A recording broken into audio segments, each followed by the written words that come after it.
Ele passou de respeitado a descartado em um único dia. O treinador de cavalos foi deixado sozinho, sem trabalho e sem esperança, enquanto todos viravam o rosto. Mas quando aquele enorme cavalo de tração reagiu ao simples toque dele, algo inesperado aconteceu. As mãos começaram a tremer, os olhares se cruzaram, e o lugar inteiro caiu em silêncio absoluto. Se inscreva no canal, deixe seu like e comente de que parte do mundo você está assistindo, porque agora eu vou te contar tudo.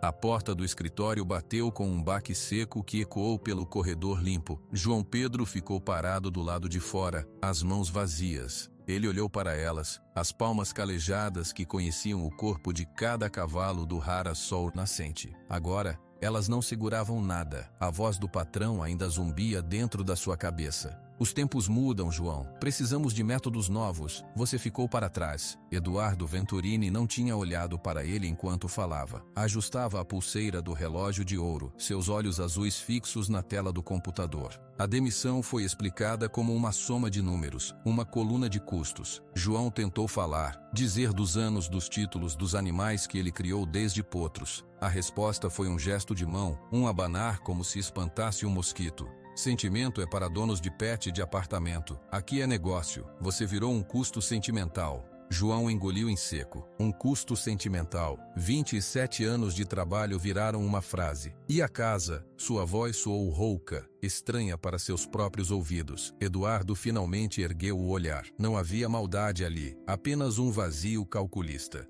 A casa é do Raras. Você tem até o fim da semana para desocupar. O novo treinador chega na segunda. O novo treinador, Carlos. Seu braço direito por 8 anos. João sentiu um gosto amargo na boca. Ele apenas assentiu com a cabeça, virou-se e saiu. A porta bateu atrás dele, e aquele som foi o fim de tudo. Ele caminhou pelos estábulos pela última vez. O cheiro familiar de feno, couro e animal suado o envolvia. Relâmpago, o campeão, esticou o pescoço sobre a porta do boxe e bufou suavemente. João parou. Seus dedos, quase por vontade própria, começaram a esfregar um no outro, o velho ritual. Depois ergueu a mão e acariciou o focinho aveludado do cavalo. Nem você vai sentir minha falta grande, sussurrou. O animal esfregou a cabeça na palma de sua mão, procurando atenção. João deu um último tapinha e seguiu em frente. Seus passos eram os mesmos, calmos e medidos, mas dentro dele tudo era um desmoronar silencioso. Na pequena casa de funcionários ele ficou parado no meio da sala. Olhou para os sofás, para a foto dele e do avô na parede, para o tapete desgastado perto da lareira. Tudo ali pertencia ao Raras. Suas coisas cabiam em uma mala velha de lona marrom, guardada no fundo do armário. Roupas, algumas fotos, um livro velho de anatomia equina e a velha ferramenta de doma que foi de seu avô. Ele sentou no chão, ao lado da mala aberta, e pegou o telefone. A lista de contatos parecia uma piada. Amigos, colegas, pessoas com quem tomou cerveja, comemorou vitórias, dividiu dias longos de trabalho. A primeira ligação tocou até cair na secretária.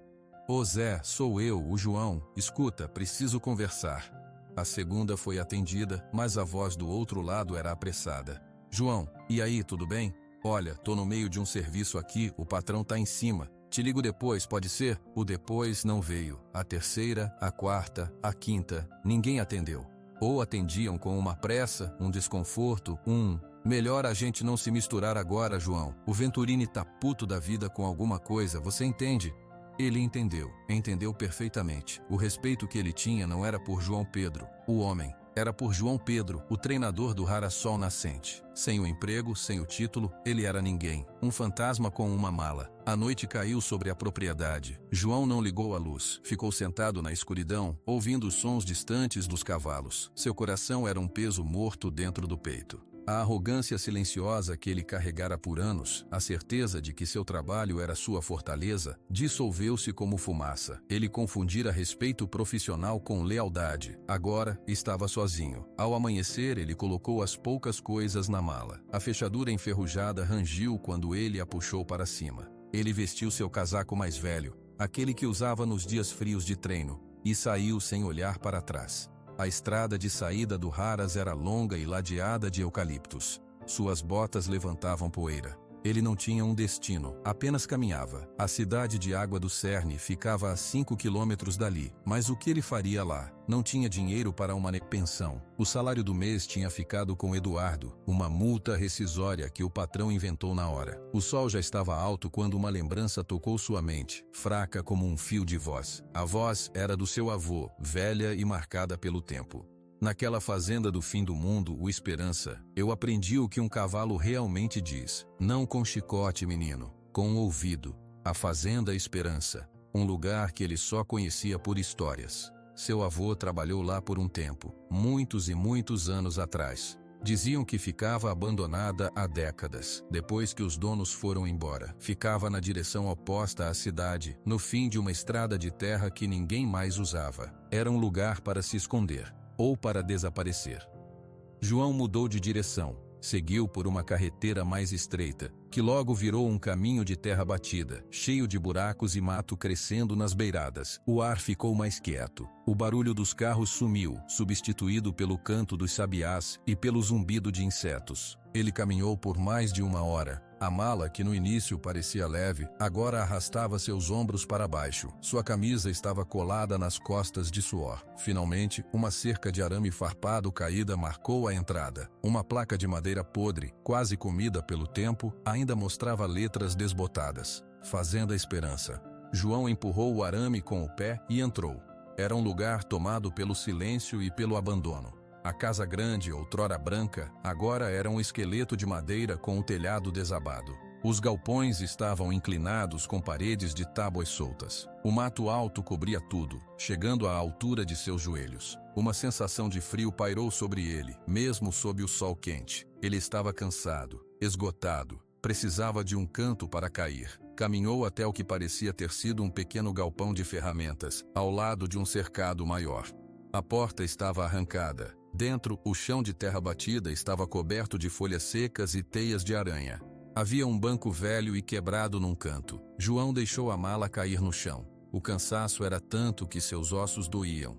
Ele se sentou no banco, encostou a cabeça na parede de madeira áspera e fechou os olhos. A solidão era um animal vivo dentro do peito, roendo suas costelas. Foi então que ele ouviu um som forte e profundo. O baque de um casco contra a terra, um bufido pesado, carregado. João abriu os olhos devagar. O som vinha do cercado ao lado. A curiosidade, um último reflexo da vida que ele tinha antes, moveu seus pés. Ele se levantou e foi até a abertura entre as tábuas podres do galpão. O cercado era grande, cercado por uma cerca de madeira grossa, ainda em pé, mas com marcas de coices por toda a parte. E lá no meio, parado sob a sombra de uma árvore enorme, estava um cavalo. João prendeu a respiração. Era um animal colossal, um gigante de pelo cor-de-mel, com crina e cauda negras como a noite. Seus músculos desenhavam sombras sob a pele, mesmo em repouso. Um percheron, um cavalo de tração puro, mas não era o tamanho que impressionava, era a aura. O cavalo estava parado como uma estátua, mas cada linha de seu corpo transmitia uma tensão elétrica. Suas orelhas estavam coladas para trás, e seus grandes olhos âmbar, onde se via o branco, vigilantes, estavam fixos em João. Baio. O nome veio à mente junto com as histórias que ele ouvira na venda do seu Geraldo, anos atrás. Histórias para assustar criança. O cavalo demônio da esperança, o matador. Diziam que ele tinha quebrado a perna de um homem que atacava qualquer um que se aproximasse, que seu espírito era bravo e irredutível.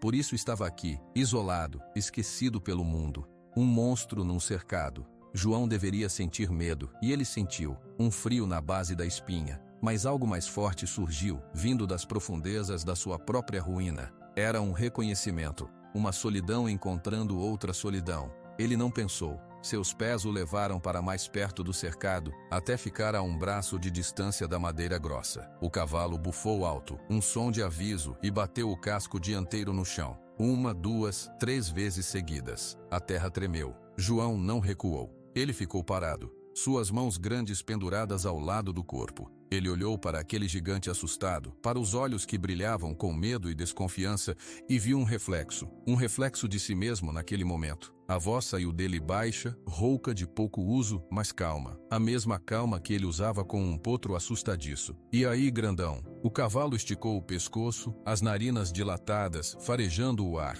João continuou, falando mais para si mesmo do que para o animal. Tá com medo de mim também? Porque eu confesso que tô um pouco com medo de você. Ele fez uma pausa, engolindo a onda de tristeza que ameaçou subir pela garganta. Mas acho que a gente pode se entender, dois desajustados nesse mundão.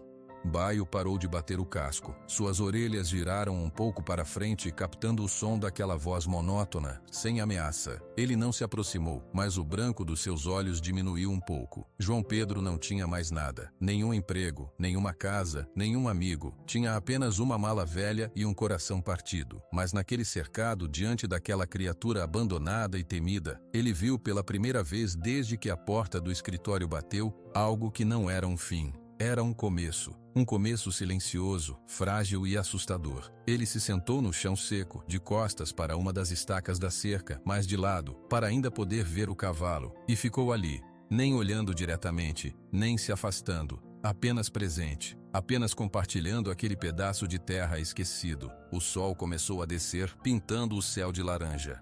Na Fazenda Esperança, dois abandonados respiraram o mesmo ar, separados por algumas tábuas de madeira. Um homem sem futuro e um cavalo sem passado. E no silêncio crescente da tarde, uma nova história muito diferente de todas que já tinham sido contadas sobre aquele lugar, começou a ser escrita, sem um único toque, apenas com o som de uma voz cansada, quebrando um silêncio de muitos anos. O sol da manhã acordou João com dores por todo o corpo. O banco de madeira velha tinha sido sua cama. Ele se espreguiçou, ouvindo seus ossos estalarem, e seu olhar foi direto para a abertura do galpão. O cercado estava lá, iluminado pela luz suave. E Baio também estava. O cavalo gigante pastava calmamente no canto mais distante, sua cor mel se misturando com os tons amarelados do capim seco. João observou por um longo minuto. O animal parecia menos uma estátua de tensão do que na tarde anterior. Apenas um cavalo, comendo. A fome bateu no estômago de João. Ele abriu a mala e tirou um pacote de bolacha que estava no fundo meio amassado. Comeu duas, mastigando devagar, enquanto planejava o dia. Ele não tinha para onde ir. Aquele galpão era seu teto agora. A primeira coisa foi água. Ele se levantou e saiu para explorar melhor a fazenda. Passou pela casa grande em ruínas, evitando o vão escuro onde tinha sido a porta.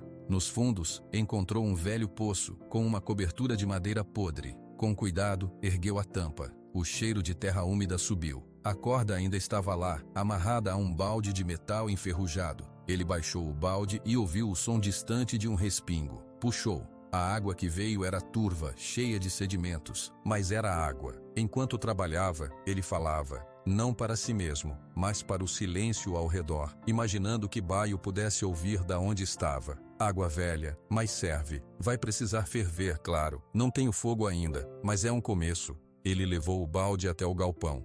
Depois, foi até uma pequena horta abandonada atrás da casa, onde encontrou uns pés de abóbora selvagem crescendo descontrolados. Colheu uma pequena, ainda verde. Não era muito, mas era comida. A tarde foi passada limpando o galpão. Ele varreu as folhas secas com as mãos, amontoou-as do lado de fora. Encontrou um pedaço de lona rasgada e prendeu na abertura da porta, para dar alguma privacidade e bloquear o vento. O banco virou sua cama e mesa. Quando o sol começou a esquentar mais, ele parou e foi até o cercado. Baio estava agora mais perto da cerca, sob a sombra da mesma árvore grande. Seus olhos acompanharam a aproximação de João, mas ele não bufou, apenas observava. João sentou no mesmo lugar do dia anterior, a uma distância segura. Descansou os braços nos joelhos. Hoje limpei minha nova casa, disse, sua voz soando um pouco menos rouca. É só um quarto sujo, mas é meu. Pela primeira vez em muitos anos é meu. Ele fez uma pausa. Um sabiá cantou em algum lugar. Você tem uma casa também, grande, só para você. Deve ser estranho, né? Tanto espaço e ninguém para dividir. Baio baixou a cabeça e cheirou o chão. Seu rabo espantou uma mosca. Eles dizem coisas sobre você na cidade, continuou João falando baixinho como se contasse um segredo. Dizem que você é bravo, que machucou um homem. Eu acho que entendo. Às vezes a gente reage com medo. Medo faz a gente fazer coisas que não quer. Ele não sabia se estava falando do cavalo ou de si mesmo, talvez dos dois. Nos dias que seguiram, uma rotina nasceu. João acordava com o sol, buscava água, procurava algo para comer, algumas frutas silvestres que conhecia, raízes. Uma vez, encontrou um pé de taioba. Fervia a água num velho lata que achou enferrujada, usando um pequeno fogo que fazia do lado de fora, com muito cuidado. A fome era uma companheira constante, mas a vontade de ficar ali naquele lugar quieto era maior, e toda tarde, sem falta, ele ia até o cercado. Sentava-se e falava. Falava sobre seu avô, sobre os cavalos que treinou, sobre a sensação de ganhar uma corrida, e aos poucos começou a falar sobre a demissão, sobre a dor surda das ligações não atendidas, sobre a solidão que doía mais do que a fome. Eu pensei que eram meus amigos, confessou ele num dia chuvoso abrigado sob o beiral do galpão, mas ainda perto da cerca. A chuva caía forte, pingando através das tábuas. Baio estava parado no meio do campo, a água escorrendo por seu pelo grosso. Ele parecia estar ouvindo. Eu era tolo, confundi as coisas. O cavalo lentamente começou a mudar. Já não bufava quando João se aproximava. Já não batia o casco 3 vezes no chão. Agora, quando João vinha, ele às vezes caminhava calmamente para o lado da cerca, parando a alguns metros de distância. Seus olhos âmbar seguiam cada movimento de João, mas o branco já quase não aparecia. Uma semana depois da chegada de João, algo aconteceu. Pela manhã, quando ele foi buscar água, viu uma sacola plástica pendurada no portão de arame farpado. Ele se aproximou, desconfiado. Dentro havia 2 pães, um queijo embalado e uma garrafa de água. Não havia bilhete. João olhou para a estrada de terra vazia. Alguém sabia que ele estava ali. Alguém que não queria ser visto. Ele pegou a sacola com um nó na garganta. Não era muita coisa, mas era um ato de bondade. A primeira desde que tudo desabou. Naquela tarde, quando foi falar com Baio, sua voz estava mais leve. Alguém deixou comida, não sei quem. Pode ser que nem todos na cidade tenham me esquecido. Ele partiu um pedaço do pão e comeu, sentado ali mesmo. Ou pode ser que tenham pena. Não gosto de pena, mas a fome é pior. Baio se aproximou. Foi a primeira vez que ele veio tão perto da cerca do lado onde João estava. Parou a talvez 2 braços de distância. Seu focinho grande farejou o ar, captando o cheiro do pão fresco. João congelou, parou de mastigar. Ele manteve seus movimentos lentos, mínimos. Olhou para o cavalo, mas não diretamente nos olhos, desviando o olhar para o pescoço poderoso. Cheirou bom, né? É pão. Não tenho nada para te dar. Ainda. Ele viu pela primeira vez marcas no corpo do animal, cicatrizes finas e brancas perto do dorso, onde a pele era mais sensível. Marcas de chicote, velhas, mas ainda visíveis, e um pequeno entalhe na orelha esquerda, como uma etiqueta arrancada com força. João sentiu uma pontada de raiva, não pelo cavalo, mas pelos homens que fizeram aquilo. Fizeram mal a você, ele sussurrou, e sua voz carregou uma dureza que não tinha tido antes. Não é justo, um animal como você, só precisa de espaço, de calma. Baio pareceu ouvir a mudança no tom. Ele não recuou. Esticou o pescoço um pouquinho mais, suas narinas dilatadas tremendo. Ele estava farejando João, o cheiro do homem, do pão, da lona velha, da terra. João respirou fundo. Suas mãos pousadas no seu colo começaram a tremer levemente. Não de medo, mas de uma vontade súbita e intensa. A vontade de atravessar aquele espaço. O ritual veio naturalmente. Ele esfregou as palmas das mãos uma na outra devagar, como seu avô lhe ensinara. Não para aquecê-las, mas para se concentrar, para limpar sua intenção. Eu não vou te machucar, ele disse, e as palavras não eram só para Baio, eram um juramento. Eu também estou cansado de machucar. O cavalo emitia um som baixo, um resfôlego suave que não era um bufido de aviso, parecia um suspiro. Ele deu um passo para o lado, continuou a pastar, mas agora com João como parte da paisagem próxima. Foi naquele momento que João Pedro entendeu que não estava mais apenas sobrevivendo, ele tinha um propósito. Tão pequeno, tão silencioso. Aquele cavalo, aquele gigante assustado, ele queria provar para Baio e para si mesmo que nem todos os homens eram iguais, que a confiança ainda podia existir. Nos dias seguintes, a sacola com comida reapareceu mais 2 vezes, sempre de madrugada. João nunca viu ninguém. Ele começou a usar o pouco de força que recuperava para fazer pequenos reparos. Pregou algumas tábuas soltas no galpão. Limpou um pouco mais a área ao redor do poço e sempre dedicava as tardes a Baio. Ele não tentou tocar, não tentou abrir o portão do cercado, apenas ficava presente, falava, às vezes ficava em silêncio, apenas os dois compartilhando o fim do dia. A conexão era uma coisa sutil que crescia nas pausas da conversa, no modo como Baio já não se assustava quando João tossia, no jeito como o cavalo às vezes parava de pastar e ficava apenas olhando para o horizonte, com João fazendo o mesmo ao seu lado. João sabia que as histórias na cidade deviam estar correndo. O ex-treinador do Sol Nascente mora com o cavalo demoníaco na esperança. Ele imaginava as risadas, os comentários, mas pela primeira vez isso parecia importar pouco. Ele tinha algo que ninguém tinha, o tempo e a paciência. E então, numa tarde absolutamente calma, quando o ar parou de mover as folhas e os pássaros pareciam ter feito uma pausa no canto, João estava sentado como sempre. Baio veio e parou do outro lado da cerca, tão perto que João podia ver os fios individuais de sua crina escura. O cavalo baixou a cabeça e cheirou o ar entre as ripas de madeira. João olhou para suas próprias mãos. Elas tremiam. Não era mais o tremor da fraqueza, mas de algo imenso, uma corrente prestes a se fechar. Ele olhou para Baio. O gigante de olhos âmbar olhou de volta. E naquele olhar, João não viu um monstro. Viu um reflexo de sua própria solidão, sim, mas também viu uma pergunta. Uma espera. O mundo ficou quieto. Apenas o som do próprio coração de João batendo em seus ouvidos. Ele ergueu a mão direita, muito, muito devagar. Seus dedos calejados e marcados se moveram em câmera lenta em direção à cerca, em direção ao espaço entre duas madeiras. Seu pulso passou pelo vão. Sua mão ficou suspensa no ar, do lado de dentro do cercado à espera. Um oferecimento, um convite mudo. Baio ficou imóvel. Seu focinho grande e aveludado estava a poucos centímetros da mão trêmula de João. O cavalo podia recuar, podia bufá-lo para longe, podia virar e desaparecer no campo. Ele não fez nada disso. Ele esticou o pescoço, um movimento quase imperceptível. E então, com uma delicadeza que parecia impossível para um animal daquele tamanho, Baio tocou seu focinho quente na palma da mão aberta de João. O toque durou menos de um segundo. A pele aveludada e quente do focinho de Baio contra a palma calejada de João. Depois, o cavalo recuou a cabeça, seus olhos âmbar muito abertos, surpresos consigo mesmos. João baixou a mão devagar. Ela ainda tremia, mas agora de uma emoção tão forte que ele teve que fechar os dedos em punho para conter. Ele respirou fundo, o ar entrando em seus pulmões como se fosse a primeira vez. Pronto, ele sussurrou, mais para si mesmo. Pronto. Naquele momento, tudo mudou.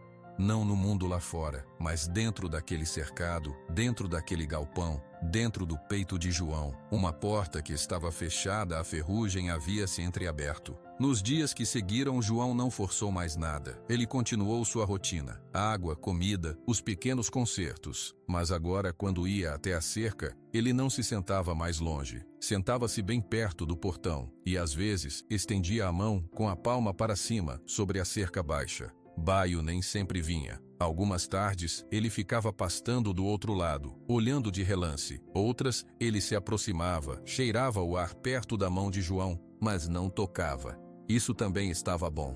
O medo não desaparece em um dia. Uma manhã, a sacola de comida não apareceu. João revirou o pouco que tinha, algumas bolachas duras e um pedaço de abóbora. A fome era um latejo constante. Ele decidiu caminhar até a beira da estrada de terra, onde talvez encontrasse mais frutas silvestres. Enquanto colhia alguns jurubebas verdes, ouviu o ronco de um motor. Um caminhão velho da prefeitura parou perto dele. Na janela, um rosto conhecido. Era seu Geraldo, o veterinário da cidade. Um homem de cabelos grisalhos e olhos bondosos. João Pedro. Então os rumores são verdadeiros, disse Geraldo desligando o motor. João se levantou, sentindo-se exposto com as frutas silvestres na mão. Ele acenou com a cabeça. Seu Geraldo, bom dia. Bom dia, bom dia. O veterinário saiu do caminhão, olhou para João para a estrada que levava à fazenda e depois de volta para João. A cidade inteira fala. Dizem que você está morando na Esperança, com aquele cavalo. Estou.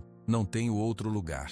Geraldo suspirou. Eduardo Venturini. Ele espalhou que você roubou ferramentas do Raras. Ninguém acredita, claro, mas as pessoas têm medo de se meter. O homem é poderoso. João fez que não com a cabeça. Eu não roubei nada. Eu sei, você não é desse tipo. Geraldo abriu a porta traseira do caminhão e pegou uma sacola. Aqui, é pouco. Um pouco de arroz, feijão, café. Minha mulher mandou. João olhou para a sacola, depois para o rosto sério do veterinário. Foi o senhor? As outras sacolas? Fui eu. E a dona Maria, do mercadinho, ela manda os pães, mas não podemos nos aproximar muito. O Venturini, ele tem olhos por toda parte. Se ele souber que estamos te ajudando, pode criar problemas para nossos negócios. João entendeu. A bondade existia, mas era silenciosa, escondida. Ele pegou a sacola. Obrigado, de verdade. Geraldo olhou para ele com uma expressão de preocupação. Esse cavalo, João, o baio, você precisa ter cuidado. As histórias são só histórias. João interrompeu, sua voz firme. Ele não é bravo, ele está com medo, só isso. O veterinário estudou seu rosto por um momento. Viu algo ali que o fez aquecer. Bem, você sempre entendeu de cavalos melhor que qualquer um. Só tome cuidado. E se ele ficar doente, me chame, discretamente. João prometeu que sim. Antes de ir, Geraldo deu mais uma informação. O novo treinador do Haras, o Carlos, ele não está feliz. Os homens falam que ele bebe muito, que o relâmpago não obedece a ele como obedecia a você. Isso não trouxe alegria a João, só uma tristeza profunda. Ele agradeceu novamente e assistiu o caminhão ir embora, levantando poeira. De volta à fazenda, com comida de verdade para cozinhar, João sentiu uma nova energia. Ele não estava totalmente abandonado. Aquele conhecimento mudou algo nele. Ele decidiu que era hora de fazer mais pela esperança. E por baio, passou a tarde limpando o terreno ao redor do galpão. Enquanto trabalhava, falava alto para que Baio pudesse ouvir. O seu Geraldo veio, trouxe comida. Lembra dele? Ele cuidou daquele potro manco há uns anos. É um bom homem. Do cercado, Baio observava, suas orelhas viradas para o som da voz de João. No dia seguinte, João fez algo ousado. Ele pegou um punhado do farelo de milho que seu Geraldo havia deixado e se aproximou do portão do cercado. Baio estava do outro lado. Olha só, João disse, mostrando o farelo em sua mão. Não é muita coisa, mas é diferente da grama. Ele abriu o portão, apenas o suficiente para passar, e entrou no cercado. Ficou parado ali, ao lado do portão aberto, sua rota de fuga clara. Seu coração batia forte, mas suas mãos estavam calmas. Baio deu um passo para trás. Seu corpo ficou tenso. O branco dos olhos reapareceu. Ele bateu o casco no chão, uma vez, duas vezes. Tudo bem, João falou com a voz baixa e monótona. Eu só vim trazer isso. Vou deixar aqui. Ele se agachou, movendo-se com lentidão extrema, e colocou o pequeno monte de farelo no chão. Depois, se afastou alguns passos e se sentou na terra, virando-se de lado para não encarar o cavalo diretamente. Por um longo tempo, nada aconteceu. Baio ficou parado, observando o homem, observando o farelo. A fome e a curiosidade lutavam contra o medo profundo. João cantarolava baixinho, uma música antiga que seu avô costumava cantar. Finalmente, com passos hesitantes, Baio se aproximou. Parou sobre o farelo, cheirou-o. Depois, com um movimento rápido, pegou um pouco com os lábios e recuou mastigando. Seus olhos não saíam de João. É bom, né? João disse sem se mover. Amanhã trago mais. Ele ficou sentado até Baio terminar o farelo. O cavalo então se afastou, mas não foi para o outro lado do campo. Ficou pastando a uma distância que para ele era próxima. João sorriu para a terra. Todos os dias depois daquela, João entrava no cercado, sempre com um pouco de comida, sempre se sentando no mesmo lugar, perto do portão. Aos poucos a distância entre eles diminuiu. Em vez de sentar-se longe, João começou a se sentar perto do tronco da árvore grande. Baio pastava ao seu redor, num círculo que ficava cada vez menor. Uma tarde, 2 semanas depois do primeiro toque, João estava sentado sob a árvore. Baio veio e parou a um braço de distância dele. O cavalo cheirava o ar, suas narinas tremendo. João continuou imóvel. Então, Baio esticou o pescoço. Ele tocou seu focinho no ombro de João. João prendeu a respiração. Era um toque claro, intencional. Ele não olhou para o cavalo, apenas sentiu o peso quente e suave daquele contato. Oi, ele sussurrou. Baio esfregou o focinho no ombro de João, um movimento de cheiro e reconhecimento. Depois, suspirou, um som profundo e satisfeito, e descansou a cabeça pesada no ombro do homem, por apenas um instante. Naquele momento, João Pedro sentiu algo se desfazer dentro dele. Um nó de solidão e amargura que ele carregava desde que deixou o Haras. Lágrimas quentes surgiram em seus olhos, mas ele não as deixou cair. Ele apenas levantou a mão, muito devagar, e colocou-a no pescoço largo de Baio, logo abaixo da crina. Sua mão acariciou o pelo quente. Baio não se moveu. Ele fechou os olhos, suas pálpebras pesadas descansando sobre os olhos âmbar. A confiança era um fio frágil, mas agora estava amarrado entre os dois. João percebeu que sua mão não tremia mais, e pela primeira vez em muitos anos ele não estava pensando em títulos, em treinos, em vencer. Estava apenas pensando naquela paz, naquele silêncio compartilhado. A luz da tarde começou a ficar dourada. João sabia que a cidade continuava sua vida. Eduardo Venturini provavelmente ainda falava mal dele. As pessoas ainda duvidavam. Mas ali, naquele cercado, ele tinha construído algo que ninguém podia tirar. Algo real. Vamos precisar de um cabresto grandão, ele disse, sua voz embargada. Não para te prender, para te guiar, para eu poder te mostrar coisas sem você ter medo. Baio abriu os olhos e ergueu a cabeça. Ele olhou para João, e dessa vez seu olhar era claro, profundo, sem vestígios do medo antigo. Ele bufou suavemente, um vapor quente no ar fresco da tarde. Era um sim. João sabia. Era o início de tudo de novo. A primeira coisa que João precisou foi do cabresto. Ele não tinha dinheiro para comprar um novo, mas lembrava de um depósito de tralhas velhas atrás do galpão. Revirou pilhas de madeira podre e ferrugem até encontrar enrolado em um canto um cabresto de couro velho e ressecado. As fivelas estavam enferrujadas, mas o couro, depois de limpo e tratado, com um pouco de graxa que achou num pote quase seco, parecia ainda resistente. Ele levou o cabresto até o cercado. Baio estava do outro lado, observando-o com o que agora era uma curiosidade calma. Olha o que eu encontrei, disse João, mostrando o objeto. Vamos ver se ainda serve. Ele abriu o portão e entrou. Em vez de se aproximar de Baio direto, ele se sentou no seu lugar habitual, sob a árvore, e começou a trabalhar no cabresto, esfregando o couro para amaciá-lo. Baio, depois de um tempo, veio pastando até ficar perto. Seus olhos acompanhavam os movimentos das mãos de João. Dias foram passados assim. João levava o cabresto, trabalhava nele, deixava-o no chão ao seu lado. Às vezes, Baio cheirava o objeto. João nunca tentou levantá-lo perto do cavalo. Uma manhã, depois de deixar o farelo no chão, João pegou o cabresto e o segurou em seu colo. Baio comeu e depois ficou parado, seu focinho perto do joelho de João. Vou só colocar isso perto do seu pescoço, João explicou, sua voz baixa e constante. Só para você sentir. Nada de prender ainda.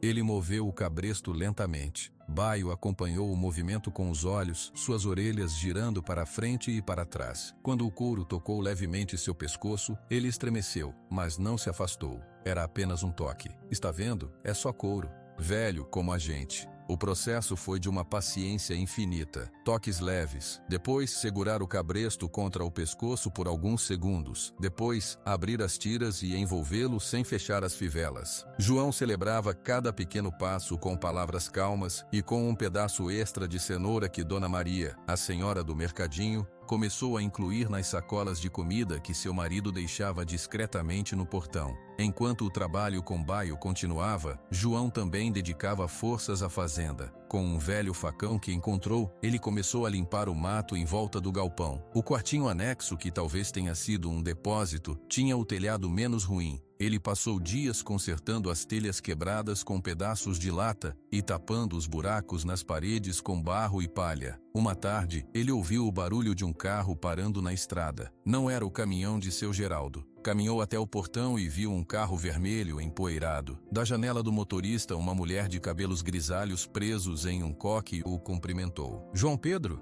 posso passar? Era Dona Maria. Ele acenou que sim, um pouco surpreso. Ela estacionou perto do galpão e saiu, carregando uma cesta de pão coberto com um pano. Vim ver com meus próprios olhos, ela disse sem rodeios. Seus olhos percorreram o galpão consertado, o terreiro que estava sendo limpo. O Geraldo disse que você estava dando volta por cima. Eu queria acreditar.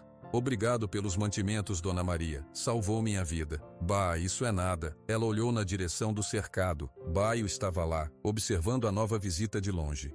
É aquele? É. Parece um caminhão com pernas. Ela comentou, mas sem medo na voz. E ele te deixa chegar perto? Deixa. Já até coloquei o cabresto nele algumas vezes, sem fechar ainda.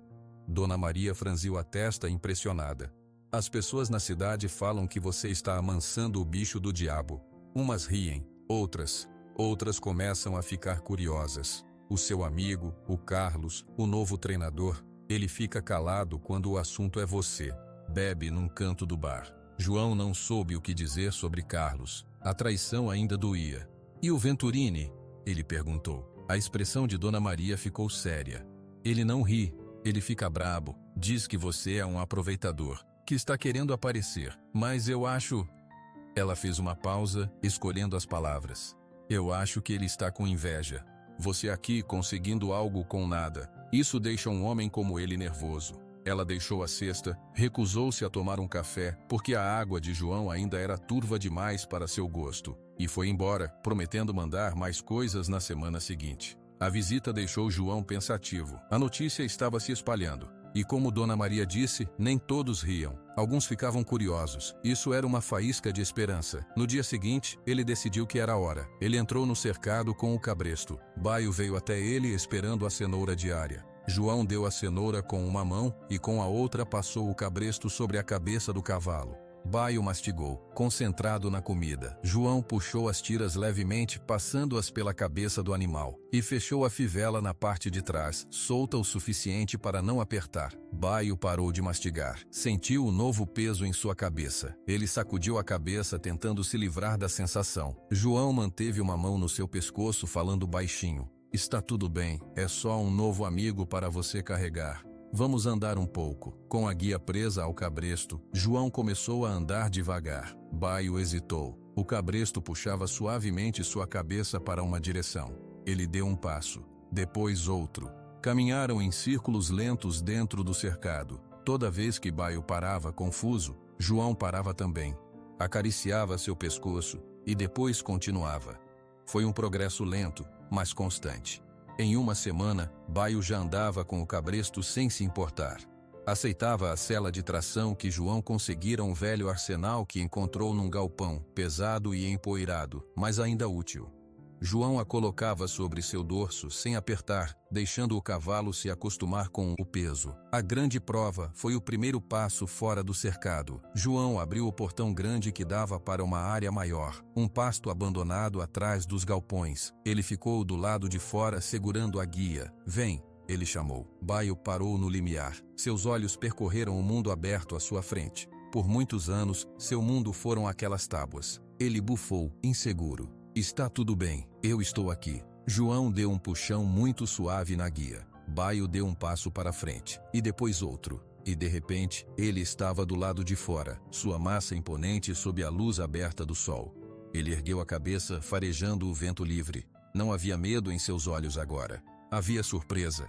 E depois, uma curiosidade profunda. Naquela tarde, João Pedro, ex-treinador do Rara Sol Nascente, levou Baio, o cavalo demoníaco, para um passeio lento ao redor da Fazenda Esperança. O animal enorme caminhava com uma dignidade tranquila ao lado do homem, seus passos pesados ecoando na terra. Eles não sabiam, mas eram observados. De longe na estrada, um menino que andava de bicicleta parou e ficou boquiaberto. Ele viu o homem magro e o gigante cor-de-mel caminhando juntos em perfeita harmonia. Ele virou a bicicleta e pedalou de volta para a cidade o mais rápido que pôde. Na manhã seguinte, quando João foi até o portão para buscar a sacola de Dona Maria, encontrou não uma, mas 3 sacolas, e havia um bilhete simples. João, todo mundo está falando. O filho do seu Tiago viu. Trago mais coisas. Continue. Maria.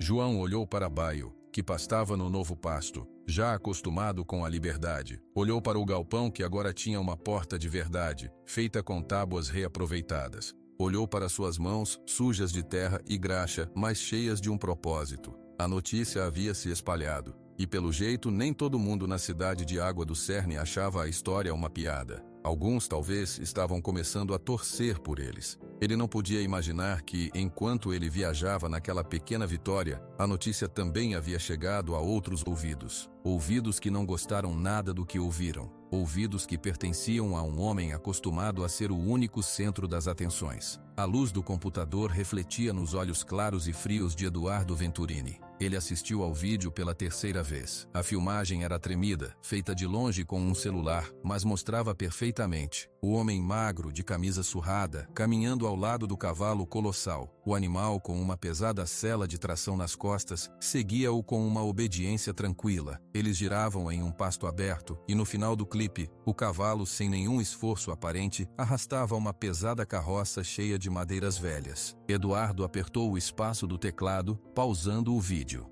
Sua mandíbula estava tão tensa que doía. Na tela, congelado, estava João Pedro, o ex-funcionário, o homem que ele demitira pessoalmente. E aquele animal, aquele mesmo cavalo grande e desengonçado que ele tinha visto anos atrás, quando pensou em comprar a fazenda Esperanha só para derrubar e plantar soja. Um animal descartado. Carlos! Sua voz ecoou pelo escritório silencioso do rara sol nascente. A porta se abriu e Carlos entrou. Ele parecia cansado, seus olhos estavam um pouco vermelhos.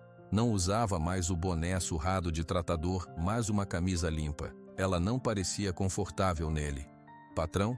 Eduardo não se virou. Apontou para a tela. Você viu isso? Carlos deu um passo para frente e olhou. Seu rosto não mudou, mas seus dedos se mexeram, como se estivessem procurando um boné para ajustar. Vi. É o João. E o cavalo da esperança. O cavalo da esperança, Eduardo repetiu com um tom de veneno. Um monte de ossos e músculos que ninguém queria. E o seu antecessor, o mestre João Pedro, fez dele isso. Ele girou a cadeira para encarar Carlos.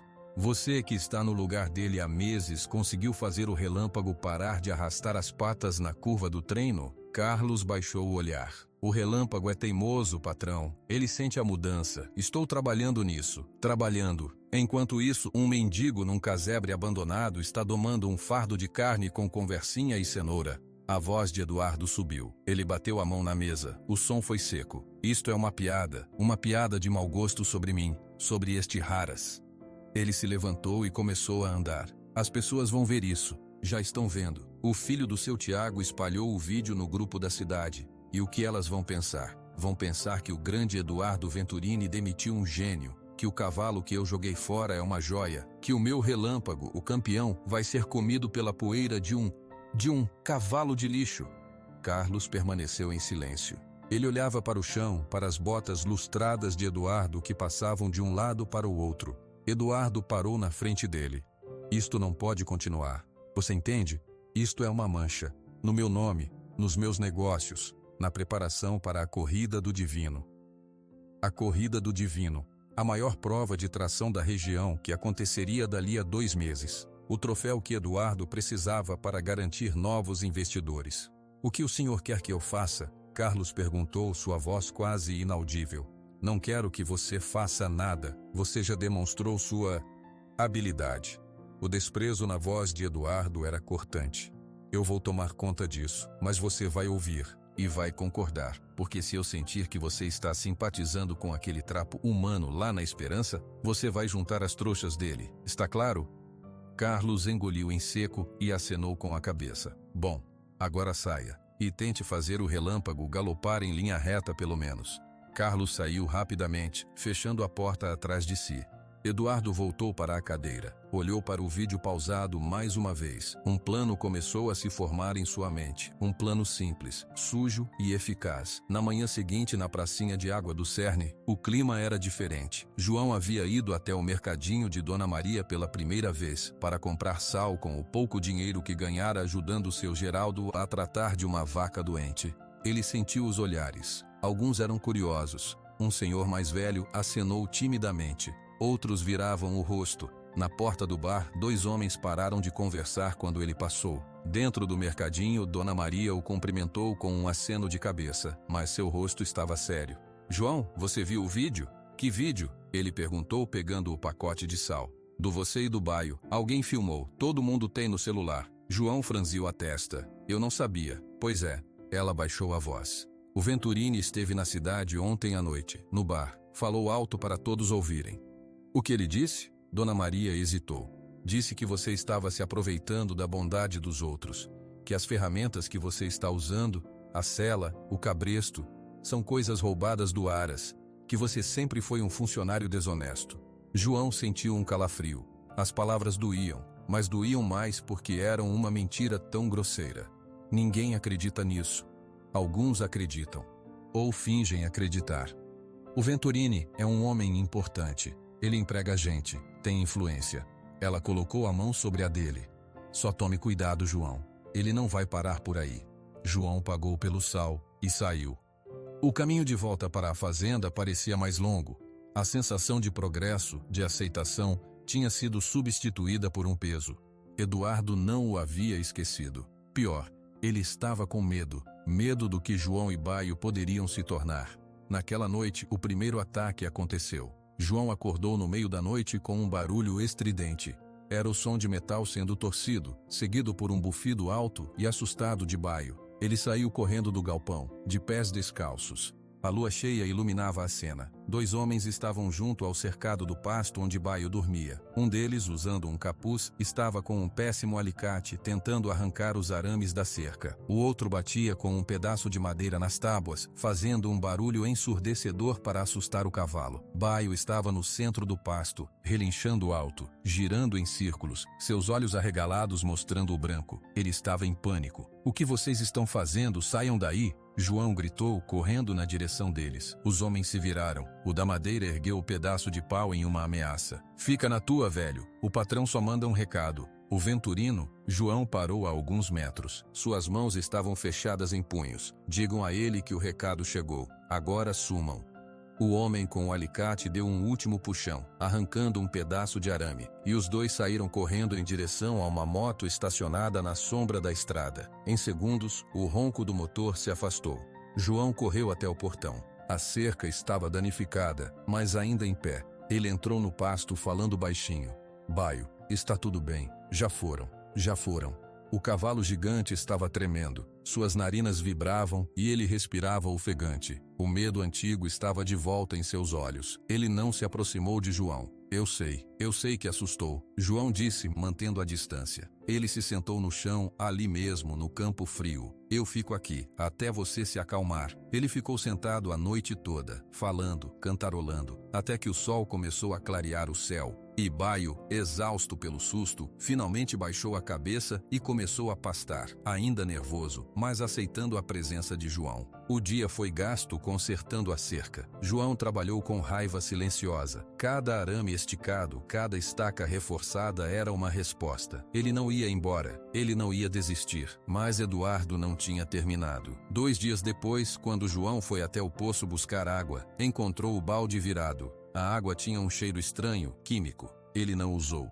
Ferveu a água da chuva que coletara em uma lata velha. No mesmo dia, à tarde, um carro preto parou na estrada. Era o carro de Eduardo. O próprio homem desceu, vestindo uma camisa social impecável, suas botas brilhando sem uma mancha de poeira.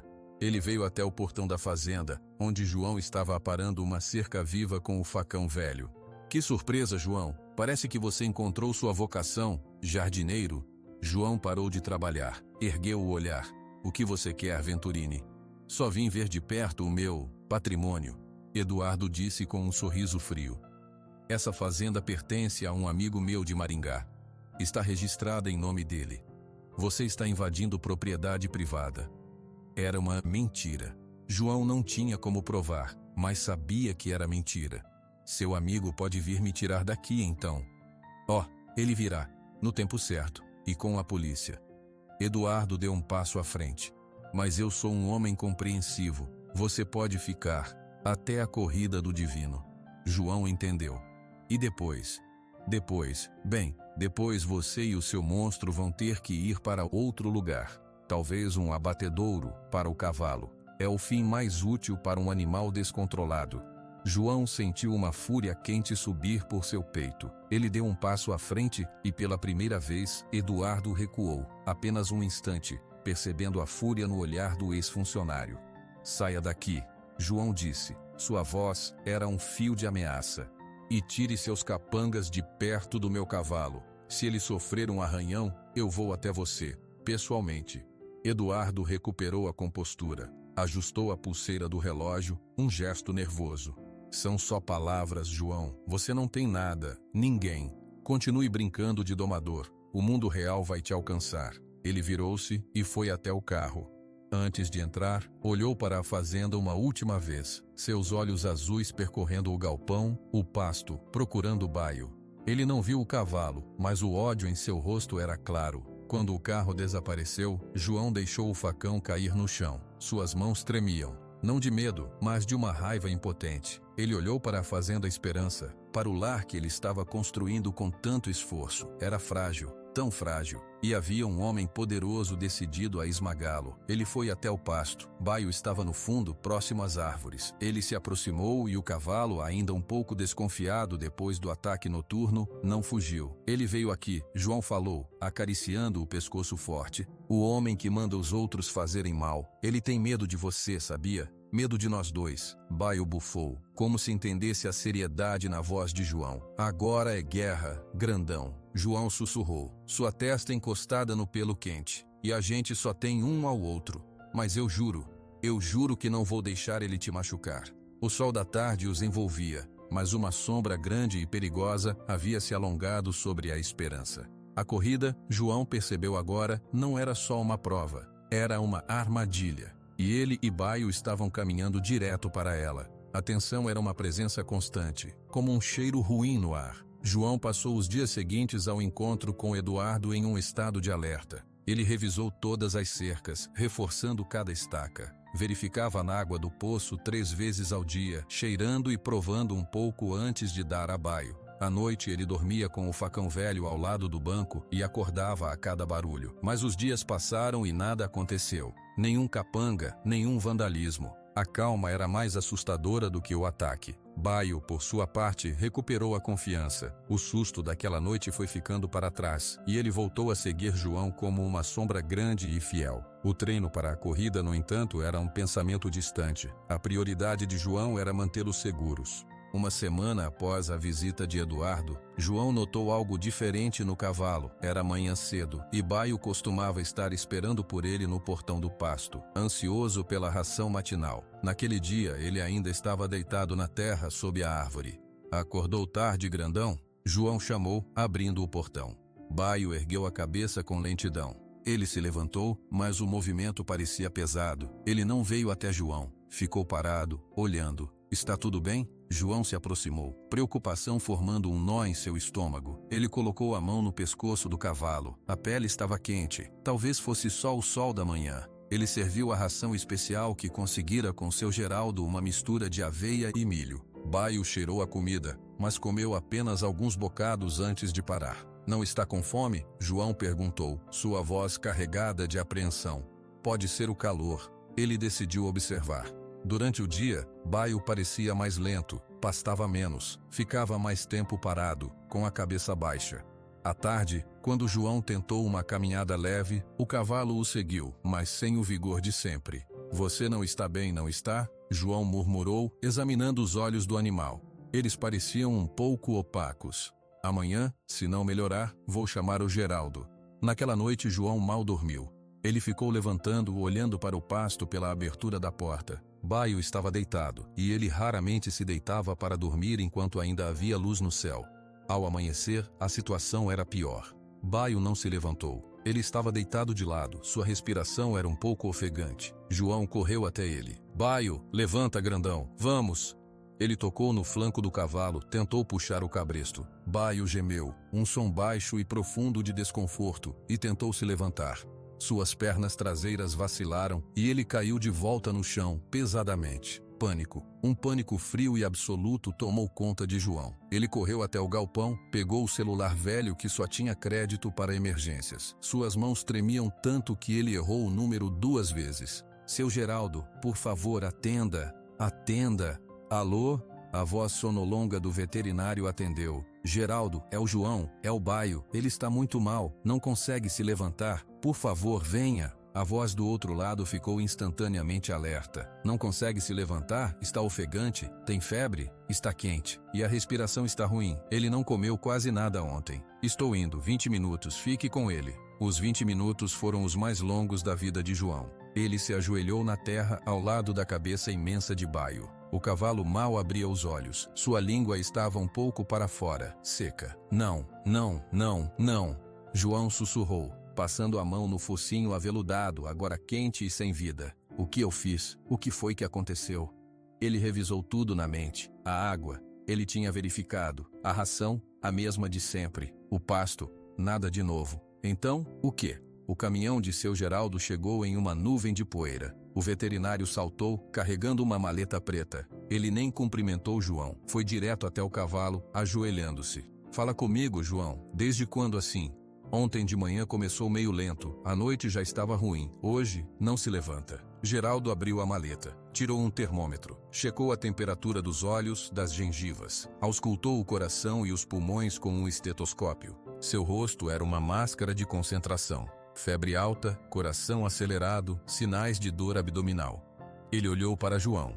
Pode ser muita coisa, infecção, cólica forte, mas o quê? Mas o começo muito rápido me preocupa. Geraldo olhou ao redor. Onde ele bebe água? João levou-o até o bebedouro, um velho cocho de concreto que ele tinha limpado e enchido com água do poço, depois de fervê-la. Havia ainda um pouco de água no fundo. Geraldo pegou um frasco pequeno e uma seringa da maleta. Coletou uma amostra da água. Cheirou. Você ferve sempre? Sempre. Desde que o Eduardo veio aqui. Tive medo. Seu medo tinha fundamento. O veterinário foi até o caminhão e voltou com um kit de teste simples. Pingou algumas gotas da água em uma tira. A cor mudou para um verde escuro quase imediatamente. A expressão de Geraldo ficou sombria. O quê? O que é? Tem algo ali, algo que não devia estar. Não sei o que é ainda, mas esse teste reage a certas toxinas. Ele olhou para Baio, prostrado no chão. João, acho que envenenaram seu cavalo. A palavra caiu como uma pedra. João sentiu as pernas fracas. Ele se agarrou à lateral do cocho para não cair. Envenenaram? Como? Eu verifiquei. Não deve ter sido na água do poço. Deve ter sido aqui, no cocho. Alguém veio de noite e colocou algo. Algo que não cheira, não muda a cor. Algo que fica no fundo. A voz de Geraldo estava carregada de raiva. Isso é crime, João! Crime! João não ouvia mais. Ele estava olhando para Baio. O gigante cor-de-mel, seu amigo, a única coisa boa em sua vida, estava morrendo. E tinha sido feito de propósito. Ele vai morrer? A voz de João saiu quebrada. Não se eu puder evitar. Preciso levá-lo para a clínica. Agora. Preciso fazer lavagem, dar antídotos, soro. Mas é um animal muito grande, João. O transporte, o estresse. É tudo muito arriscado. Faça o que for preciso. Por favor. As lágrimas que João tinha segurado por tanto tempo finalmente romperam, escorrendo por seu rosto sujo. Eu não posso perdê-lo. Eu não posso. Geraldo assentiu, determinado. Vou precisar de ajuda. Me ajude a colocar as cordas. Vamos tentar fazê-lo levantar. As horas seguintes foram um pesadelo. Com muito esforço, puxões suaves e a voz desesperada de João, Baio conseguiu se levantar, cambaleando. Ele estava fraco, muito fraco. Com muita paciência e suor, eles conseguiram guiá-lo até a rampa do caminhão-baú de Geraldo, adaptado para transportar animais. Cada passo do cavalo era uma agonia. Quando Baio finalmente estava dentro, deitado sobre uma cama de feno, ofegante, João subiu com ele. Sentou-se no chão do caminhão, ao lado da cabeça do cavalo, segurando-a em seu colo. Eu vou com ele, ele disse para Geraldo, e não era um pedido. Na clínica, uma sala branca e limpa, o verdadeiro trabalho começou.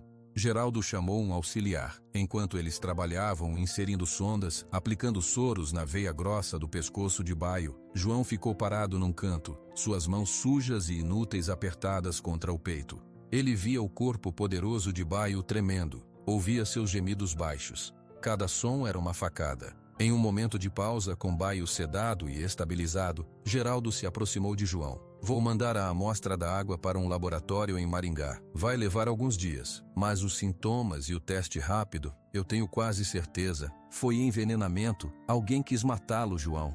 João não tinha dúvidas de quem. A face gelada e os olhos azuis de Eduardo piscaram em sua mente. A raiva que surgiu então era uma coisa primitiva, cega. Ele queria ir até o Haras naquele momento, mas ele não podia sair dali. Não podia sair do lado de Baio. Ele vai sobreviver? João perguntou, sua voz um fio de esperança. Geraldo suspirou. Ele é forte, muito forte. Isso está a favor dele. Mas perdeu muito líquido. Os órgãos estão sob estresse. As próximas 24 horas são decisivas. Você precisa ficar aqui. Fale com ele. Ele pode ouvir você. João passou a noite sentado no chão frio da clínica, ao lado da baia onde Baio estava deitado. Ele falava. Contava histórias de quando seu avô estava vivo, cantava as mesmas canções de ninar. Pedia desculpas. Eu devia ter protegido você melhor. Foi culpa minha. Eu sabia que ele era perigoso. Eu sabia. De vez em quando, Baio abria os olhos, as pupilas dilatadas pela medicação. Ele procurava a voz de João. E quando a encontrava, um tremor percorria seu corpo. E ele fechava os olhos novamente, um pouco mais calmo. Na madrugada, a febre quebrou. A respiração ficou um pouco mais fácil. Geraldo, que tinha dormido em uma cadeira no corredor, verificou os sinais vitais e deu um aceno cauteloso para João. Ele está lutando. Está respondendo. É um bom sinal. O alívio foi tão forte que João desabou.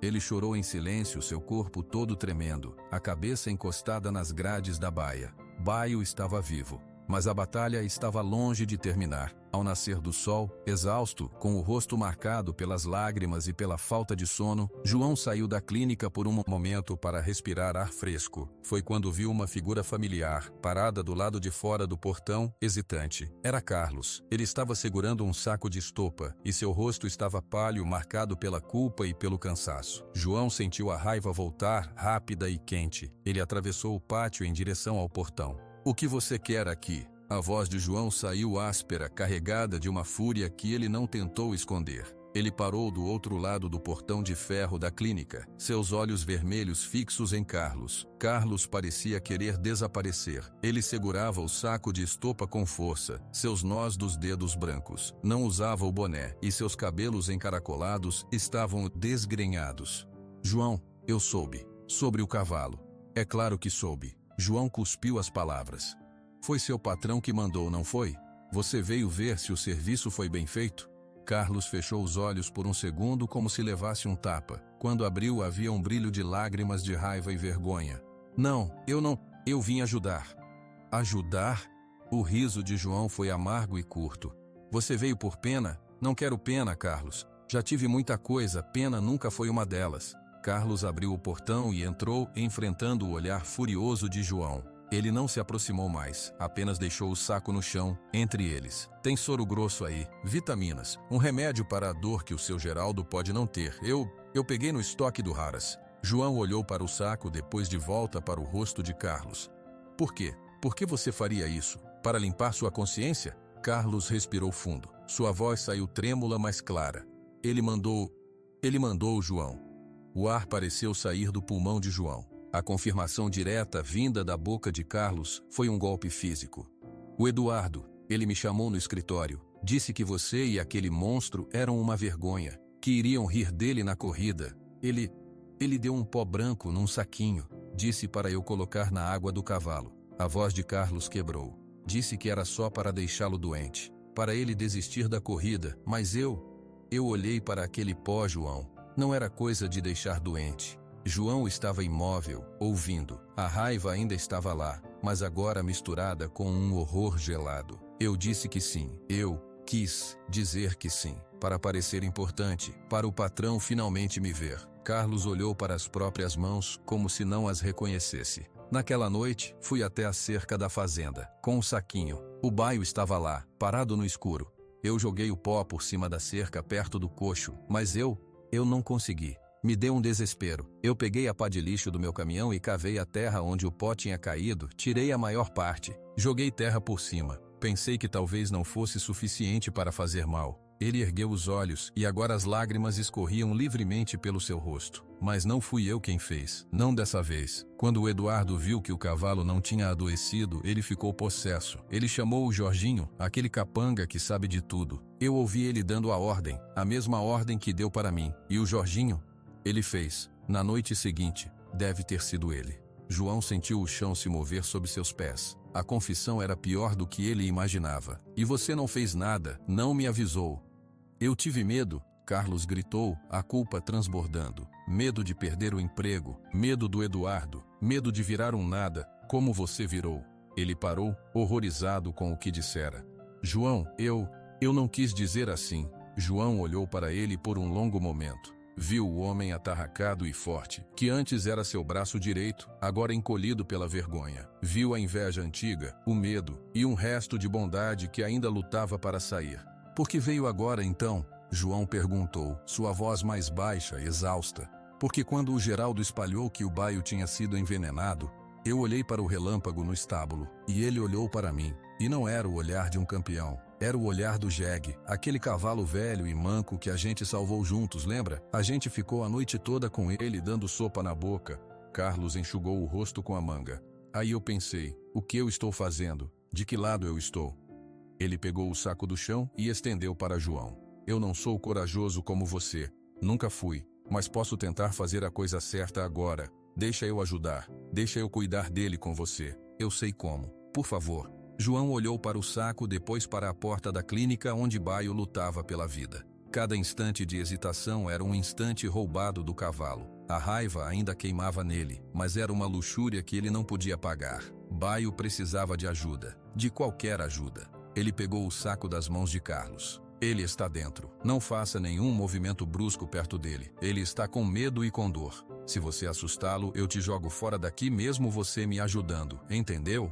Carlos acenou com a cabeça, um rápido movimento cheio de esperança. Entendi, eu prometo. Dentro da clínica, o ar era pesado com o cheiro de antisséptico e animal doente. Baio estava deitado em uma cama profunda de serragem limpa, uma manta sobre seu corpo. Um soro gotejava em sua veia. Seus olhos estavam semicerrados. Carlos parou na entrada da baia, sua respiração presa. Ele nunca tinha visto Baio de perto. A imponência do animal, mesmo prostrado, era impressionante. E então ele viu as cicatrizes finas no dorso, as marcas do passado violento. Seu rosto se contorceu. Meu Deus, ele sussurrou. João se ajoelhou ao lado da cabeça de Baio. Olha quem veio te ver, grandão. É o Carlos, lembra dele? Ele vai nos ajudar. Baio abriu os olhos um pouco. Seu olhar âmbar escuro encontrou o de Carlos. O cavalo não bufou, não tentou se levantar, apenas olhou com uma exaustão profunda. Mas suas orelhas, que estavam caídas, se moveram um pouquinho na direção da nova voz. Carlos, movendo-se com uma lentidão que imitava a de João nos primeiros dias, entrou na baia. Ele se ajoelhou do outro lado do cavalo, perto das costelas. Suas mãos, grandes e calejadas como as de João, pairaram sobre o pelo, sem tocar. Posso? Ele perguntou. João assentiu. Carlos colocou a mão com uma leveza surpreendente no flanco de Baio. Sentiu a respiração difícil, o tremor fraco dos músculos. Ele começou a fazer uma massagem muito suave, em círculos, como fazia com os cavalos do Haras quando estavam com cólica. Vai ficar bom, campeão, Carlos murmurou, e sua voz, embora rouca, tinha uma qualidade calmante que João reconheceu. Era a voz do tratador que sabia o que estava fazendo. Você é forte, muito mais forte que a porcaria que te deram. João observou, sua desconfiança ainda uma barreira de espinhos ao redor do coração. Mas ele viu o toque habilidoso. Viu como Baio, depois de um instante de tensão, relaxou um pouco sob as mãos de Carlos. O cavalo soltou um longo suspiro, e seu olho, voltado para Carlos, fechou-se lentamente. Naquele momento, João percebeu que Carlos não estava mentindo. O arrependimento era real. As horas se fundiram. Seu Geraldo voltou, surpreso ao ver Carlos, mas aceitou sua ajuda quando viu os remédios que ele trouxera. Juntos, os três homens viraram a noite. Carlos ajudou a trocar o soro, a preparar uma papinha especial de aveia e mel que Baio conseguiu lamber em pequenas quantidades. João ficou responsável por falar, por acalmar. Carlos ficou com as mãos, com os cuidados físicos. Num momento de quietude, com Geraldo dormindo na cadeira, Carlos quebrou o silêncio. O relâmpago não me obedece, ele disse, olhando para as mãos que massageavam o pescoço de Baio. Ele sente que não sou você. O Eduardo me pressiona todos os dias. Diz que eu sou um fracasso. E ele está certo. João não respondeu imediatamente. Você tentou ser ele. Você não é. O relâmpago sabe. Eu sei. Carlos fez uma pausa. Talvez seja isso que eu sempre devia ter feito. Não ser o treinador principal. Ser o braço direito. Do lado certo. João olhou para ele. A raiva ainda estava lá, mas agora havia algo mais. O reconhecimento de um homem que finalmente acordou de um sonho ruim. Um homem que, como ele, estava perdido. O lado certo é aqui, João disse finalmente, sua voz rouca, enquanto ele precisar da gente. Ao amanhecer do segundo dia, um milagre pequeno aconteceu. Baio, com um grande esforço, levantou a cabeça sozinho. Ele olhou para João, depois para Carlos, que estava dormitando sentado contra a parede. Ele fez um som baixo, um ronco suave na garganta. João acordou imediatamente. O que foi, grandão? Tem sede? Baio não queria água. Ele esticou o pescoço com uma lentidão dolorosa e tocou seu focinho no braço de Carlos, que estava cruzado sobre seus joelhos. Carlos acordou com o toque. Ele viu o focinho grande perto dele e congelou. Depois, lentamente, ergueu a mão. Baio esfregou a cabeça contra ela, um gesto fraco, mas de aceitação. Carlos prendeu a respiração. Seus olhos encontraram os de João, e neles havia um alívio tão profundo que era quase dor. Ele sabe, Carlos sussurrou maravilhado.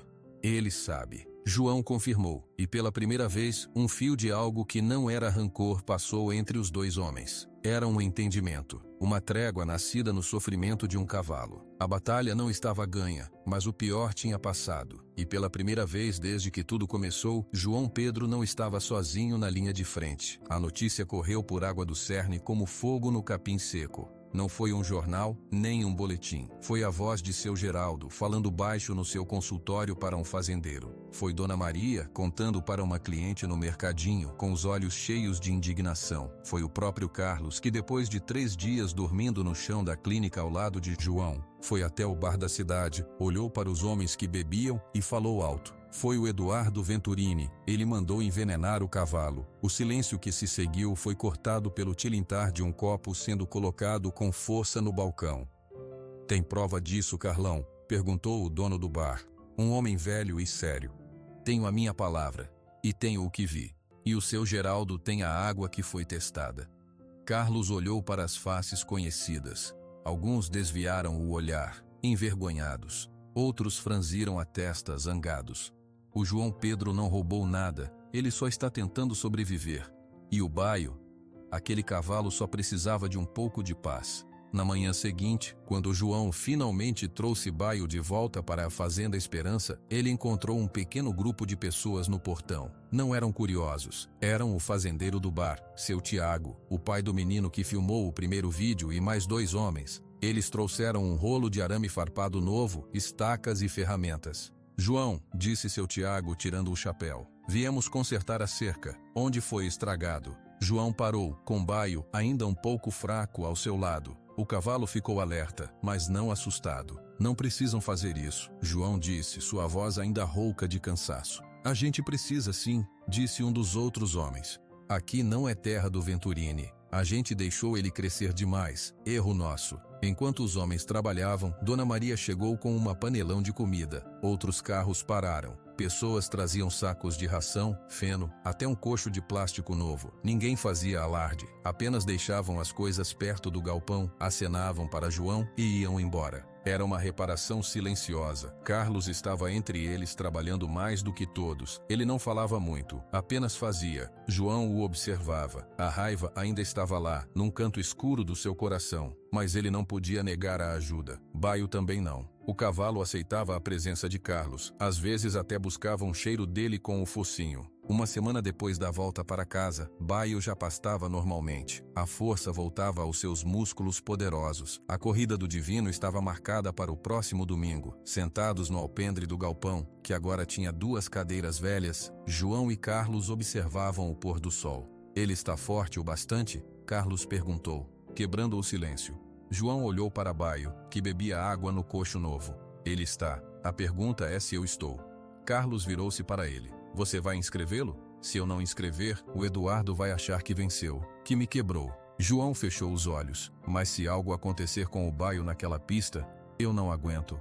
Nada vai acontecer. Uma nova voz surgiu. Era seu Geraldo, que tinha chegado sem fazer barulho. Ele veio e se apoiou na cerca. Todo mundo vai estar de olho. O Venturini não é louco de tentar algo na frente de toda a cidade. A raiva já está grande. A loja de ração dele na cidade amanheceu pichada ontem. Envenenador. João suspirou. A corrida em si já é perigo. São 500 metros de puxada de peso. Ele nunca competiu. Ele puxou aquela carroça de madeira como se fosse de papel, Carlos lembrou. A força ele tem. É o barulho. A gente... Isso que pode assustá-lo.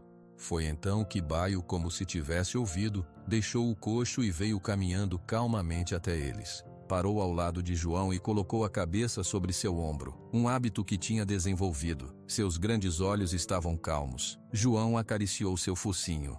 Você quer tentar, grandão? Você quer mostrar para aquele homem o que a gente é feito? Baio bufou suavemente, um vapor quente no pescoço de João. Está decidido então, disse seu Geraldo. Amanhã eu vou lá e faço a inscrição, na categoria pesado livre, a mesma do relâmpago.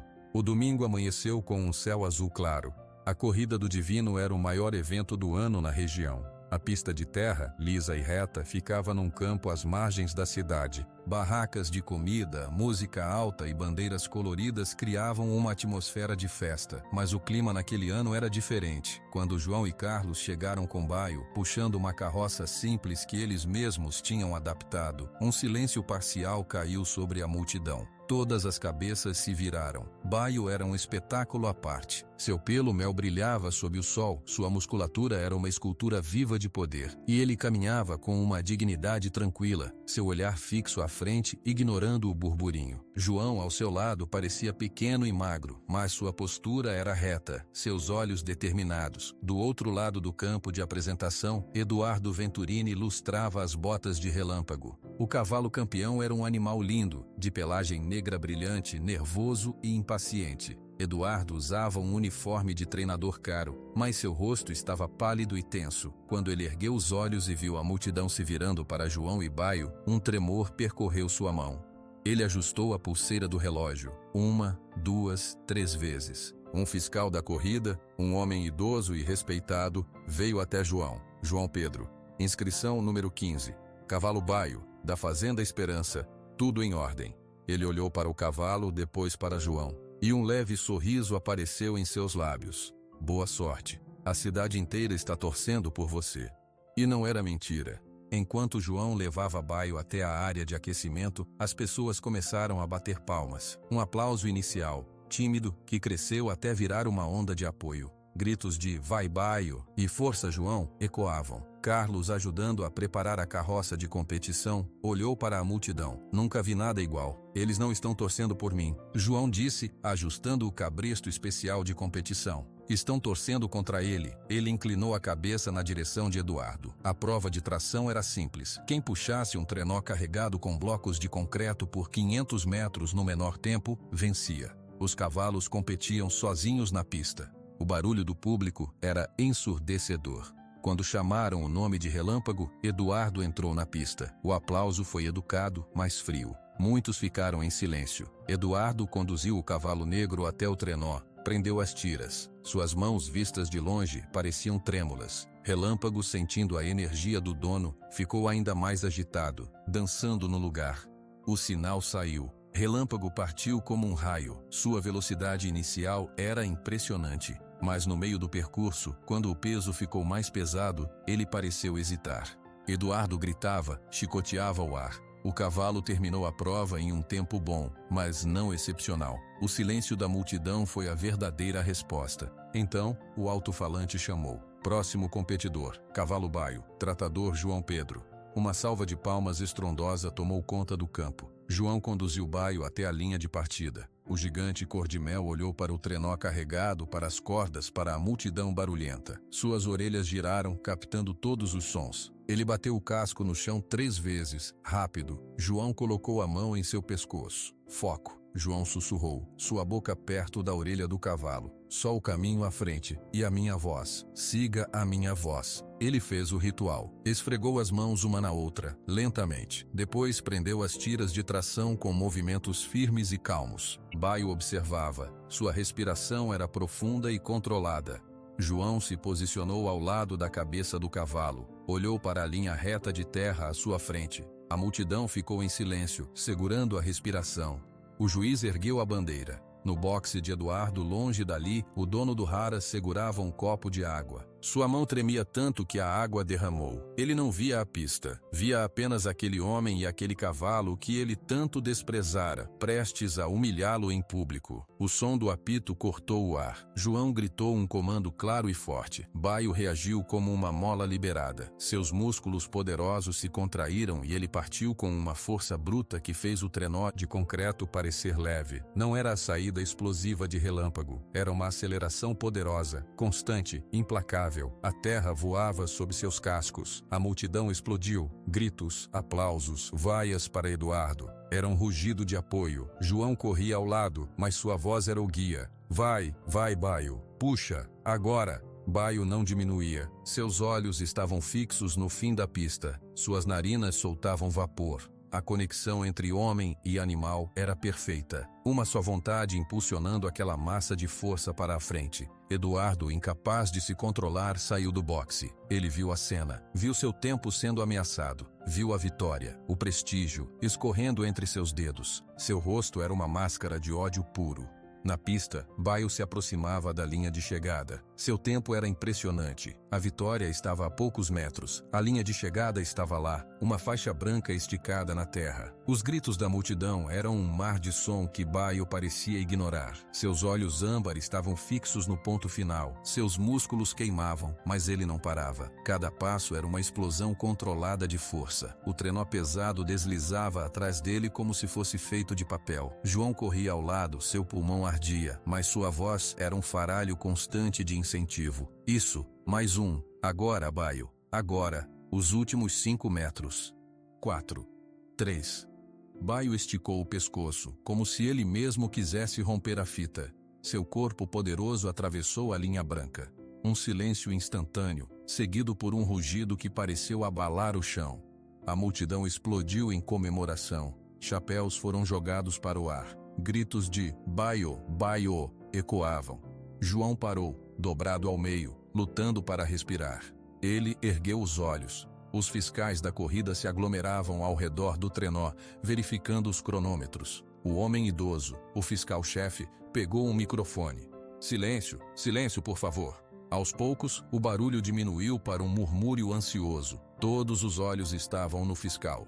Do outro lado do campo, Eduardo Venturini estava parado, seu rosto uma máscara pálida de incredulidade. Ele ainda segurava o copo vazio, agora esmagado em sua mão. O fiscal-chefe olhou para seus papéis, depois para o cronômetro principal. Ele ergueu o microfone. Sua voz ecoou clara e solene sobre o silêncio. Temos o resultado oficial da prova pesado livre da 32ª corrida do Divino.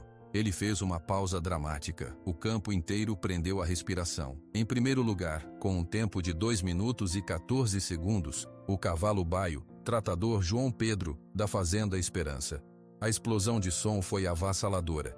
Desta vez não havia como contê-la. João sentiu as pernas fraquejarem. Ele não ouvia mais nada. Apenas via a massa de pessoas pulando, comemorando. Viu Carlos correndo em sua direção, seu rosto aberto em um sorriso enorme. Viu seu Geraldo e Dona Maria abraçados gritando, mas seu olhar foi para Baio. O cavalo gigante tinha parado alguns metros depois da linha. Ele estava ofegante, seu corpo coberto de suor espumoso, mas ele se virou procurando. Seus olhos encontraram os de João. João atravessou a pequena distância que os separava. As lágrimas que ele não chorara no desespero do envenenamento que ele segurara durante a noite na clínica, agora caíam livremente, misturando-se ao supói e à poeira em seu rosto. Ele não tentou escondê-las. Ele jogou os braços ao redor do pescoço largo e suado de Baio, enterrou o rosto na crina escura. Você conseguiu. Ele chorou, sua voz abafada pelo pelo. Você conseguiu, grandão. Eu sabia, eu sempre soube. Baio baixou a cabeça pesada, envolvendo João em seu calor. Ele bufou suavemente, um som de alívio e exaustão. Aquele toque que começara com um leve encontro de focinho e mão trêmula, agora era um abraço completo, uma promessa selada. A comemoração ao redor deles era frenética, mas por um momento parecia existir uma bolha de silêncio perfeito ao redor do homem e do cavalo. A bolha foi quebrada por uma voz estridente carregada de raiva. Isso não é válido. Eduardo Venturini empurrou seu caminho através da multidão, seu rosto distorcido pela fúria. Ele apontou um dedo acusador para João. Esse homem não é um tratador registrado. Ele não tem licença. A inscrição é inválida. O resultado não conta. O barulho morreu de novo. Todos olharam para Eduardo, depois para o fiscal-chefe. O homem idoso baixou o microfone e olhou para Eduardo com uma expressão de desprezo calmo. Senhor Venturini, a inscrição do cavalo baio está em perfeita ordem. O senhor João Pedro tem registro de treinador válido, emitido há mais de 20 anos. Está tudo documentado. Ele foi demitido do meu Haras. Eduardo gritou, perdendo o controle. Ele é um incompetente, um ladrão. Murmúrios de desaprovação percorreram a multidão. Vários homens deram um passo à frente, formando uma barreira silenciosa entre Eduardo e João. Foi Carlos quem falou. Ele se posicionou ao lado de João. Seu rosto estava sério. Todo mundo aqui sabe a verdade, Eduardo. Sabe por que você demitiu ele. Sabe o que você tentou fazer com esse cavalo. Eduardo olhou para Carlos, seus olhos azuis estreitos. Você é um traidor, um ingrato. Você está despedido, sem dinheiro, sem nada. Já estou despedido. Carlos respondeu, sua voz firme. Eu saí ontem, deixei a chave na sua mesa. Trabalhar para você é envenenar a alma. A humilhação pública foi a gota d'água. Eduardo parecia diminuir diante dos olhos de todos. A arrogância se dissolveu, deixando para trás apenas um homem vazio e amargo. Ele olhou ao redor, para os rostos hostis, para o fiscal indiferente, para João de pé, ao lado do cavalo vencedor. Ele não disse mais uma palavra, virou-se e começou a andar em direção aos estandes, seu passo rápido e desordenado. As pessoas se afastaram para ele passar, mas ninguém falou com ele. Ninguém o chamou. Foi um isolamento completo. O fiscal-chefe ergueu o microfone novamente. O resultado é confirmado. João Pedro e o cavalo baio são os campeões. A celebração recomeçou, ainda mais forte. João foi cercado. As pessoas queriam apertar sua mão, tocar em baio. Era uma onda de reconhecimento e respeito verdadeiro, não pelo cargo que ele tinha, mas pelo homem que ele era. Mais tarde, quando o sol começou a descer, a multidão foi aos poucos indo embora. O campo ficou mais quieto. João e Carlos estavam recolhendo os arreios. Baio pastava calmamente perto da carroça, sua energia recuperada. Seu Geraldo se aproximou com um envelope na mão. O prêmio em dinheiro, ele disse, entregando-o a João. É uma boa quantia, dá para começar muita coisa. João pegou o envelope. Ele sentiu o peso. Não era só dinheiro, era um futuro. Ele olhou para Carlos, que observava o horizonte. É para nós três, João disse. Carlos se virou surpreso. O quê? Não, João, isso é seu. Você e o baio ganharam. Nós ganhamos, João corrigiu. Se não fosse você nos últimos dias, ele não estaria aqui. E a Fazenda Esperança, ela precisa de mais do que eu sozinho. Carlos ficou em silêncio por um momento. O que você está pensando? João olhou para Baio, depois para o campo vazio onde, horas antes, eles tinham feito história. Aquele lugar não pode ficar só para nós dois. Tem outros cavalos por aí, abandonados, maltratados, como ele era. Ele apontou para Baio. A gente podia tornar aquele lugar um lar de verdade, para eles, um lugar seguro. Um sorriso lento surgiu no rosto de Carlos. Era um sorriso de paz, de propósito encontrado. O braço direito do lado certo? Ele perguntou. João retribuiu o sorriso. Exato. Eles carregaram a carroça em silêncio, o cansaço do dia pesando em seus ossos, mas um calor novo em seus corações. Baio, sentindo a mudança no humor, veio até eles e empurrou a cabeça entre os dois, como se dissesse que aprovava. A vitória na corrida não era só sobre um troféu ou dinheiro, era sobre ter vencido o medo, sobre ter provado que a bondade e a paciência podiam superar a maldade e a inveja. Era sobre dois homens e um cavalo que no fundo do abandono encontraram uns aos outros e juntos encontraram o caminho de volta para a luz. Enquanto partiam, a última luz do sol dourava os campos. A poeira da corrida assentava. E a história do ex-treinador e do cavalo demoníaco, que viraram campeões, já estava começando a se tornar uma lenda em Água do Cerne. Uma lenda de esperança. O outono pintou as folhas das árvores da Fazenda Esperança de tons amarelos e alaranjados. Já se passavam 3 meses desde a corrida do Divino. O lugar, outrora um retrato do abandono, agora respirava vida. Os galpões tinham telhados novos, feitos com telhas de barro que seu Tiago e outros homens da cidade ajudaram a colocar. As cercas estavam todas firmes, pintadas de branco, criando diversos piquetes espaçosos. No maior deles, Baio pastava, mas ele não estava sozinho. Ao seu lado, um cavalo mais velho, de pelo cinza e com uma claudicação leve no anterior esquerdo, chamado Jeg, comia tranquilamente. Num piquete ao lado, 2 éguas jovens, resgatadas de uma fazenda onde eram negligenciadas, corriam brincando. O som do lugar não era mais o silêncio assustador. Era o barulho de animais saudáveis, o grasnar de gansos que Dona Maria doara para fazer companhia e o vai e vem de João e Carlos. Carlos estava consertando a porta do último boxe do novo estábulo, um galpão menor que reformaram para abrigar os animais em dias de chuva muito forte. Ele assobiava baixinho, a mesma melodia antiga, mas agora sem o peso da culpa. João saiu da pequena casa que já não era o galpão. Era uma construção de 2 cômodos, feita de madeira reaproveitada, com uma varanda onde ele gostava de tomar café ao amanhecer. Ele carregava um balde com uma mistura de aveia e vitaminas. O Jeg vai ganhar peso logo, João comentou parando ao lado de Carlos. Ele já está comendo melhor. Carlos deu uma última martelada e testou a porta. Ele só precisava de dentes raspados e um pouco de atenção. Como todo mundo aqui. Ele olhou para os animais. O Baio gosta da companhia, né? Ele cuida deles. Era verdade. Baio, o antigo cavalo demônio, tinha se tornado uma espécie de patriarca tranquilo. Quando os cavalos novos chegavam, assustados e desconfiados, era Baio quem primeiro se aproximava. Ficava parado perto deles, sem fazer movimentos bruscos, até que o medo passava. Ele os guiava para os melhores pastos, e era comum vê-lo pastando ao lado do Jeg, como se fizesse companhia ao animal mais lento. Ele aprendeu, disse João, com um sorriso. Aprendeu que não está mais sozinho. O som de um carro chegando fez os dois se virarem. Era a caminhonete velha de seu Geraldo. O veterinário desceu, mas não estava sozinho. Do lado do passageiro desceu uma mulher de meia idade, com um caderno nas mãos. João, Carlos, venham cá, chamou Geraldo.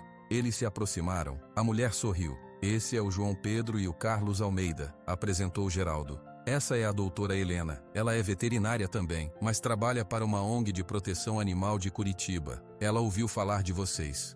Ouvi muito, disse doutora Helena, apertando as mãos deles. Seu olhar percorreu a propriedade, os galpões reformados, os animais calmos. Isso aqui é um trabalho lindo. O seu Geraldo me contou toda a história. Vim oferecer ajuda. Ajuda? Perguntou Carlos. A ONG pode fornecer ração, medicamentos básicos e até ajuda com custos de castração. Também podemos ajudar a tornar a Fazenda Esperança oficialmente um santuário para equinos resgatados. Isso daria mais visibilidade, talvez atraísse doadores. João e Carlos se entreolharam. A vitória na corrida trouxe o respeito da cidade e o dinheiro do prêmio permitiu as reformas iniciais. Mas manter vários animais era caro. Isso seria incrível, disse João, quase sem acreditar. A gente só quer dar um lugar seguro para eles. Não temos planos grandes. Às vezes os planos maiores é que nos encontram, disse a doutora Helena. Vocês já estão fazendo o essencial. Deixem-me ajudar a continuar. Enquanto Geraldo e Helena inspecionavam os animais e conversavam sobre documentação, Dona Maria chegou com seu carro. Trazia, como sempre, pães frescos e agora também pacotes de café e açúcar. Olha só isso, parece outra fazenda, ela exclamou, orgulhosa. Até as flores na varanda, João, ficou bonito.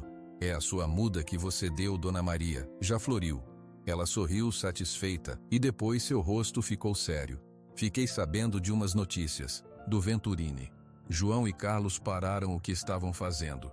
Ele vendeu o Raras, disse Dona Maria, para um grupo de investidores de São Paulo. Ele pegou o dinheiro e foi embora de Água do Cerne. Disseram que foi para a capital. Ninguém sabe ao certo. João não sentiu alegria nem tristeza. Sentiu apenas um fechamento. O capítulo de Eduardo na vida deles estava terminado. E o relâmpago? Perguntou Carlos, sua voz carregada de uma preocupação inesperada. O cavalo ficou. Os novos donos parecem gente boa. Disseram que vão mantê-lo como reprodutor. Vão cuidar bem dele.